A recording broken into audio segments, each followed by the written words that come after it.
Assalamualaikum warahmatullahi wabarakatuh. Perkenalkan, nama saya Melani dengan NIM 22042256. Pada video kali ini saya akan menjelaskan materi pertemuan 7 pada mata kuliah budaya organisasi. Baiklah, langsung saja kita pada materi pertama, yaitu proses pembentuk budaya organisasi dan menjaga budaya organisasi. Proses pembentukan budaya organisasi melalui beberapa alur, yang terutama disebut dalam tulisan Ad Museo Proto pada tahun 2005. Beberapa langkah yang digunakan untuk membentuk dan mempertahankan budaya organisasi. Yang pertama yaitu pendiri dan pemimpin. Pendiri dan pemimpin organisasi membawa serta satu set asumsi dasar, nilai, dan visi yang akan menjadi dasar budaya organisasi. Yang kedua, pengalaman organisasi. Budaya organisasi berpengaruh dengan pengalaman organisasi dalam menghadapi lingkungan eksternal dan interaksi antar kelompok-kelompok dalam organisasi. Yang ketiga, interaksi internal. Budaya terbentuk dari interaksi antar kelompok-kelompok dalam organisasi yang melibatkan bagaimana anggota organisasi menginterpretasikan kejadian-kejadian dalam organisasi. Yang keempat, kecocokan. Budaya organisasi yang baik adalah yang cocok dengan konteksnya, yang dapat berupa kondisi objektif dari organisasi atau strategi usahanya. Yang kelima yaitu menciptakan dan mempertahankan budaya organisasi. Proses menciptakan budaya organisasi dikelompokkan oleh Robbins dan Jugge menjadi 3 cara. Cara pertama yaitu cara kedua dan cara ketiga. Selanjutnya yaitu pembentukan budaya organisasi yang kuat dan positif dapat memberikan banyak manfaat bagi organisasi. Salah satu manfaatnya seperti yang pertama, meningkatkan kinerja dan produktivitas karyawan. Yang kedua, meningkatkan retensi karyawan.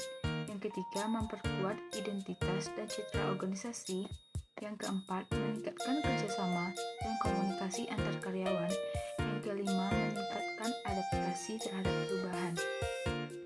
Selanjutnya yaitu menjaga budaya organisasi. Yang pertama yaitu komitmen dari pemimpin. Pemimpin organisasi harus berkomitmen untuk menjaga budaya organisasi. Pemimpin harus terus-menerus mengomunikasikan nilai-nilai budaya organisasi dan memastikan nilai-nilai tersebut diterapkan dalam semua aspek organisasi. Yang kedua yaitu konsisten.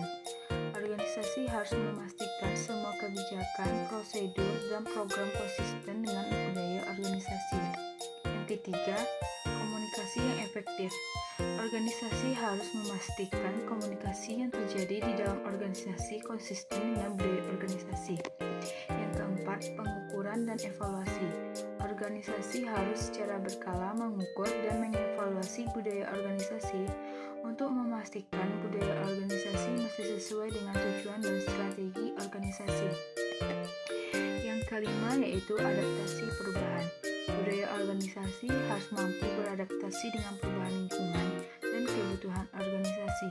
Yang keenam, mempelajari yang berkelanjutan. Organisasi harus terus-menerus belajar dan meningkatkan budaya organisasi. Baiklah, kesimpulan dari materi saat ini yaitu proses pembentukan dan pemeliharaan budaya organisasi menunjukkan budaya organisasi memiliki peran penting dalam menentukan identitas, komitmen, dan kemantapan sistem sosial dalam organisasi. Budaya organisasi membantu dan memantapkan sistem sosial dalam organisasi.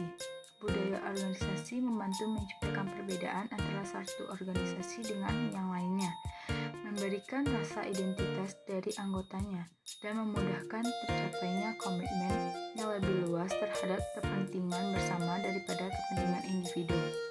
Pemeliharaan budaya organisasi meliputi sosialisasi nilai-nilai budaya kepada karyawan, baik karyawan baru maupun lama, serta memastikan perilaku karyawan sesuai dengan nilai-nilai tersebut. Ini mencakup penyesuaian nilai-nilai budaya di setiap supervisor untuk memastikan karyawan dapat mencontoh perilaku yang sesuai dengan nilai-nilai tersebut. Baiklah, hanya itu yang dapat saya sampaikan. Apabila terdapat kesalahan, mohon dimaafkan.